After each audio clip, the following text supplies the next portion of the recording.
कौन भीम आर्मी। कौन कौन भीम आर्मी? हम नहीं जानते ऐसे कोई चीज़ लोगों को। ऐसे छोटे मोटे लोगों के लिए हमारे पास समय नहीं है। हमारे अपनी जनता इतनी है, हमारे लोग इतने सारे हैं जिनका हमें ध्यान रखने की ज़रूरत है। हम उसके साथ है ही नहीं, वो अपना अपने आप। जय भीम साथियों, स्वागत है आपका एक बार फिर से एक बार नए वीडियो में। आज का वीडियो हमारा बहुत खास होने वाला है। इससे पहले अगर आप लोग हमारे चैनल पर नए हैं तो हमारे चैनल को सब्सक्राइब करें और वीडियो को लाइक और शेयर ज़रूर करें। दोस्तों, हाल ही में आकाश आनंद के बयान से उन्हें अपने पद से हाथ धोना पड़ा है। भाई, जिस तरीके से मेरा पेपर लीक हो गया था, ऐसे ही इस बारी तुम्हारा वोट लीक हो गया। अब तुम नहीं जीत पाओगे।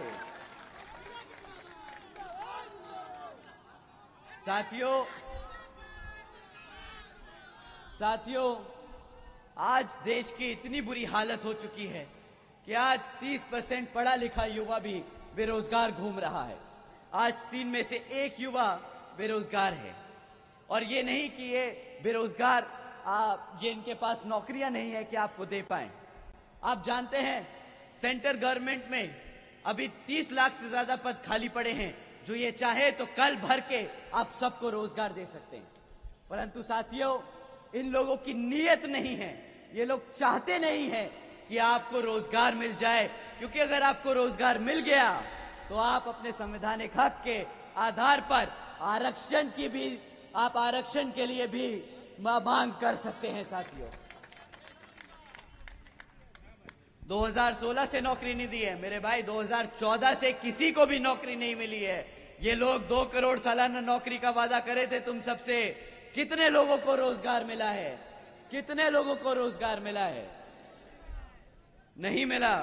तुम्हें पता है, न्यूज़पेपर भी आजकल बेशर्मों की तरह ये खबरें छाप रहे हैं। न्यूज़पेपर में भी आजकल ऐसी खबरें चल रही हैं। मैं एक पढ़ के सुनाता हूं। 17 लाख से ज्यादा युवकों को मात्र 3,500 नौकरियों के लिए अप्लाई किया। 17 लाख से ज्यादा बच्चे मात्र 3,000 नौकरियों के लिए अप्लाई कर रहे हैं। इतना बुरा हाल है। और ये 3,000 नौकरियां कोई पढ़े लिखे नौकरियों नहीं, कोई बड़ी अफसर की पोजीशन नहीं थी। ये प्यून की नौकरी थी। और इसके लिए पीएचडी स्कॉलर्स अप्लाई कर रहे हैं, ग्रेजुएट्स अप्लाई कर रहे हैं, मेरे जैसे यहां पढ़े लिखे भाई लोग अप्लाई कर रहे हैं। बताओ, हमारी माताएं बहनें यहां बैठी हैं, हमारे बड़े बुजुर्ग बैठे हैं। आप ही बताइए, आपने अपने बच्चे को इतना पढ़ा लिखा कर इसलिए बड़ा किया कि वो पियोन की नौकरी करेगा? बताइए साथियों, आप पढ़े लिखे लोग हो, आप देश को चलाने का काम करोगे, आप आईएएस अफसर बनोगे, आईपीएस बनोगे, बड़े बड़े इंजीनियर्स बनोगे। साथियों, अगर आपने यहां पे हाथी को जिताकर बहन जी को प्रधानमंत्री बनाने का काम किया, तो यह हमारा आपसे वादा है कि बहुजन समाज के साथ साथ सर्व समाज में से हर एक गरीब बच्चा, पढ़ा लिखा बच्चा यहां पे एक बड़ी नौकरी पर बैठा होगा।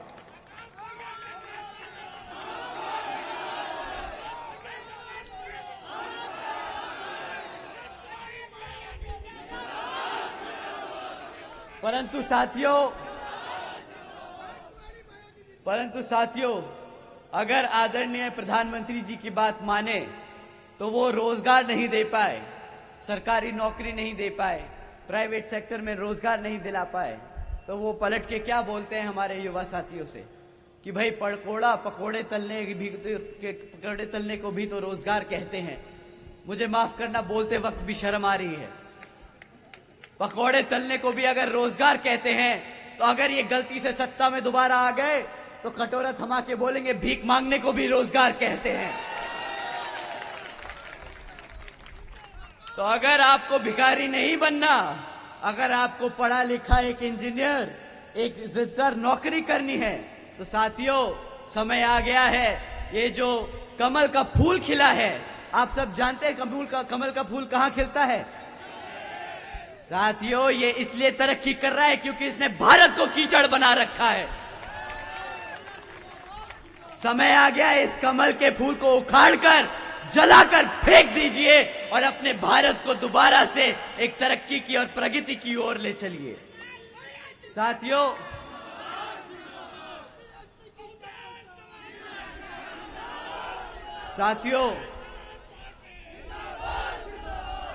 साथियों, जब हमारे युवाओं को रोजगार नहीं दे पाए ये कमल के फूल वाले, जब हमारे बच्चों को शिक्षा नहीं दे पाए, तो ये आप लोगों का ध्यान भटकाने के लिए क्या कहते हैं कि भाई हम आपको मुफ्त में राशन दे देंगे।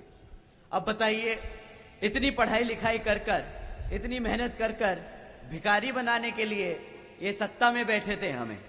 अब आप ही बताइए साथियों कि ये कोई गर्व की बात है कि 140 करोड़ की भारत की जनता में अगर 80 करोड़ जनता को इन्होंने मुफ्त की राशन की स्कीम में डाल दिया, तो ये कोई गर्व की बात है? बताइए, 80 करोड़ जनता को बना दिया ना भिखारी और गरीब। गलत है साथियों। जब ये आपसे ये बोले ना कि 80 करोड़ जनता को हमने मुफ्त में राशन दिया है, तो इनसे पूछिएगा तुम कितने अनपढ़ हो सकते हो कि तुम ऐसी बात पे गर्व कर रहे हो, ऐसी बात का प्रचार कर रहे हो जिससे हम सबको, पूरे दुनिया को पता चलता है कि आधा भारत आज गरीब और भिखारी बन चुका है। साथियों, अगर 2014 में जो इन्होंने वादा किया था कि 2 करोड़ नौकरियां देंगे, तो आज ये शायद हमें दिन नहीं देखना पड़ता। आप जानते हैं साथियों कि ये 80 करोड़ जनता को जो मुफ्त में राशन देते हैं, इसकी कीमत आप लोग क्या चुकाते हैं? आप जानते हैं आपको क्या कीमत चुकानी पड़ती है? आपको ये महीने का कितने का राशन देते होंगे साथियों? बताइए। 200 रुपया, 200-300 रुपया, 100 रुपए? अरे भाई, ईमानदारों की सरकार है, ऐसे कैसे बोल सकते हो कि 100 रुपए? 1000 रुपए का राशन देते हैं तुम्हें, 1000 रुपए का। बहुत ईमानदार, बहुत ही ज्यादा ईमानदार हैं। ठीक है, तो 1000 रुपए के हिसाब से भी गुणा लगा लेते हैं, गणित लगा लेते हैं। ठीक है, तुम्हें साल का 12,000 रुपए से राशन तो ज्यादा से ज्यादा का नहीं देते होंगे। 12,000 से ज्यादा रुपए का राशन तो नहीं मिलता होगा ना? अगर क्लास 4 की नौकरी लगी होती तो कितना कमाते महीने का? 25,000, 20,000 रुपया। साल का कितना हुआ? 2 से 2.5 लाख रुपया कम से कम कमाते तुम। 12,000 का राशन देके तुम्हें 2.5 लाख का चूना लगाते हैं ये लोग। भाई अब बताइए,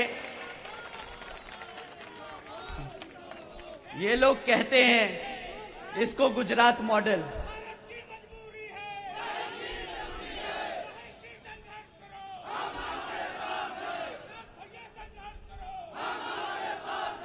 साथियों, 12,000 देके 2.5 लाख चूना लगाना शायद गुजराती मॉडल होगा।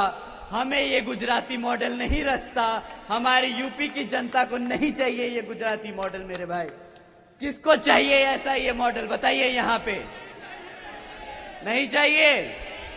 2.5 लाख की नौकरी चाहिए ना? तो हाथी पे बटन दबाओ, हाँ करना बंद करो, हाथी पे बटन दबाओ और बहन जी को प्रधानमंत्री बनाने का काम करो साथियों।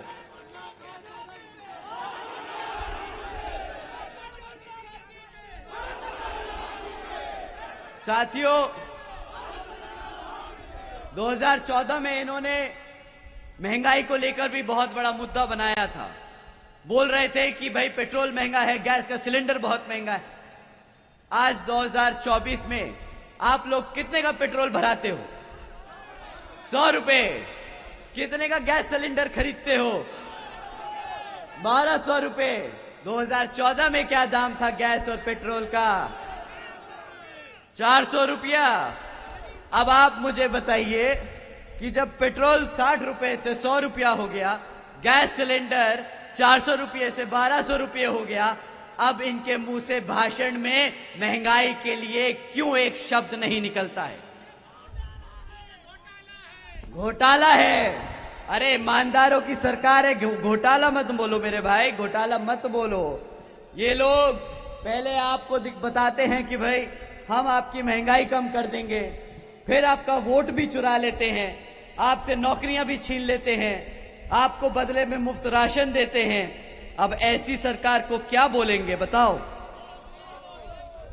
चोर, चोर।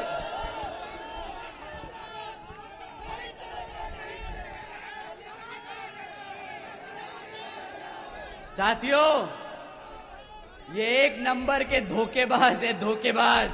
चूना लगाना बखूबी जानते हैं, आंखों में धूल झोंकना बखूबी जानते हैं। इनकी बातों में नहीं आना, इनकी एक भी शब्द आपको मानने की जरूरत नहीं है।